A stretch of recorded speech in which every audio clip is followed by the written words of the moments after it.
শুভ দুপুর বন্ধুরা। চলে গেলাম বনগাঁতে সাতভাই কালীতলা মন্দিরে। সেটা খুব জাগ্রত মন্দির।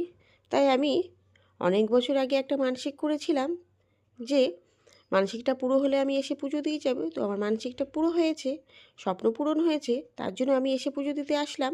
তো এই দেখো আমাদের পুজো দেওয়া হয়ে গেছে। আর খুব সুন্দর মন্দির, এটা খুব জাগ্রত মন্দির। আর এই পৌষ মাসে পুরো 1 মাস ধরে পুজো হয়। প্রচুর ভিড় হয় আর প্রচুর বড় মেলা হয় এখানে। এই যে আমার মেয়ে দেখো ডালা নিয়ে দাঁড়িয়ে আছে। আর আমি যে মানসিক করেছিলাম, একটা ঢিল বেঁধেছিলাম অত বছর আগে, সেটা যেহেতু পুরো হয়ে গেছে, তাই ঢিলটা ছিঁড়ে দিতে হবে, মানে সুতোটা কেটে দিতে হবে। তাই সুতোটা কেটে দিচ্ছি। তো কেমন লাগছে আমাদের একটু জানিও। জানি শাড়ি তো পরা হয় না, তবু শাড়ি পরেছি অনেক বছর পর। তো কেমন হয়েছে ভিডিওটা একটু জানিও। আর এই দেখো আমরা একটু নৌকায় চড়েছিলাম, নৌকায় করে আমরা ওই পারে একটু মন্দিরে গেছিলাম। মন্দিরটা খুব সুন্দর আর আমরা খুব এনজয় করলাম, খুব ভালো লাগলো। তো কেমন লাগলো তোমাদের ভিডিওটা একটু জানিও।